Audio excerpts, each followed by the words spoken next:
kay Pastor Apollo Cindy Buloy, sa Kingdom of Jesus Christ. Who inviting me here sa kanyang kick-off rally. Maraming salamat po. Isa pa yan! Isa pa yan! Alam mo ninyo, kwento lang sa inyo kunti. Last week, nung meron akong event na pupunta sa Baguio, hindi ko kinaya mag-motor papuntang Baguio dahil sure talaga sa oras. Ako yung nag-usap sa isang kaibigan ni Paolo Duterte na may-ari ng helicopter. Na kung pwede sana, makapwede lang ihatid doon sa Baguio, tapos iiwan na lang niya ako doon. Balik na siya. So yun, pinigap ako sa Kawit Cavite, nilipad ako doon sa Baguio. Babak ko sa chopper sa Baguio. Lumipad ko na yung chopper, pauwi ko nila. At sa kasamang palad, yung chopper at yung piloto ay nalaglag at namatay yung piloto. So, iniisip-isip ko, bakit hindi nalaglag yung chopper na apat kami sakay, maakyat sa Baguio?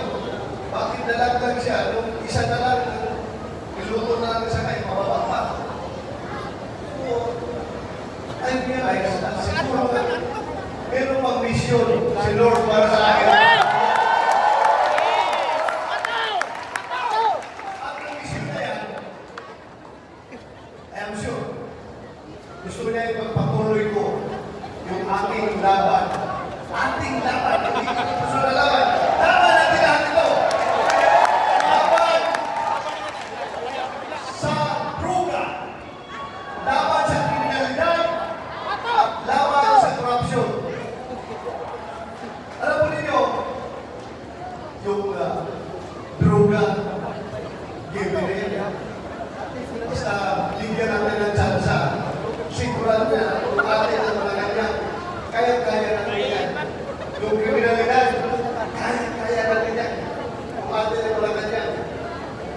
Pero corruption, yan ang pinakamahirap na misyon na binigay ni Lord sa akin. Sabi nyo, kahit anong objection na gawin mo, huwag mo sila magiging kasigan ng objection ng all over. Objection sa President.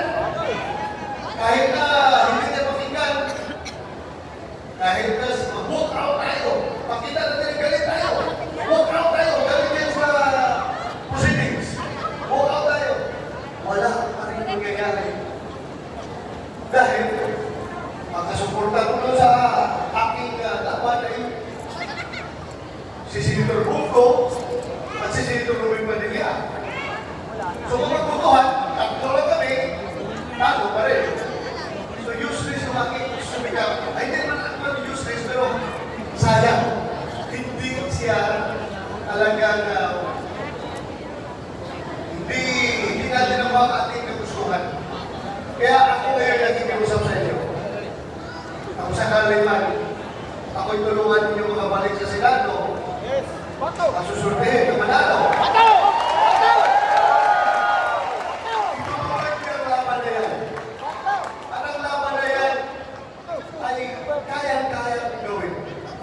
Kung aside from Senator Bungo, Senator Ruben Padilla, idagdag po ninyo lahat itong kasama natin dito. Yes! Kung mapanalo natin ang natin, Senator Bungo, Jimmy Bungo, Atty. Bungo, ano gagawin? Abogado. Of course, Senator Bungo. Senator Jimmy Hinto. Abogado na, fighter pa.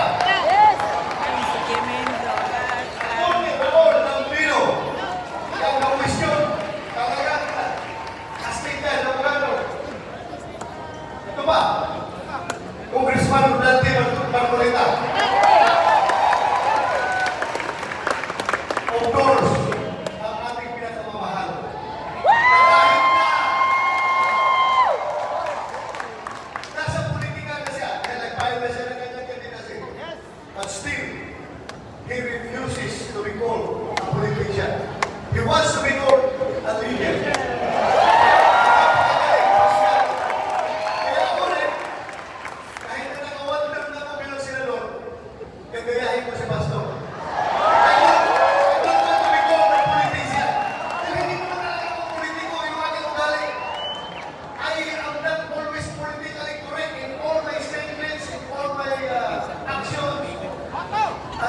I'm not necessarily politically correct. Pero, galing sa puso. So, huwag niyo tawagin politician. Tawagin na niyo ako, fighter.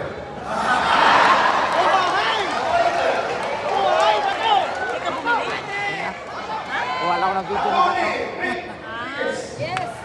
ikaw rin, lumalaban rin sa corruption. Kaya, napakalakas mo ng team natin balik kami ni Senator Bungo at kasama namin sila lahat. Of course, si Mr. Pigtimo, Philip Salvador. Yes. Imagine ninyo, kung ang Senado ay mapupuno ng tao na kagaya namin, itong lahat na dito ngayon, makita ko kung yung mga tao na ito makaupo sa Senado, tapos ang problema ng Pilipinas. Maraming salamat! Maraming sa akin ang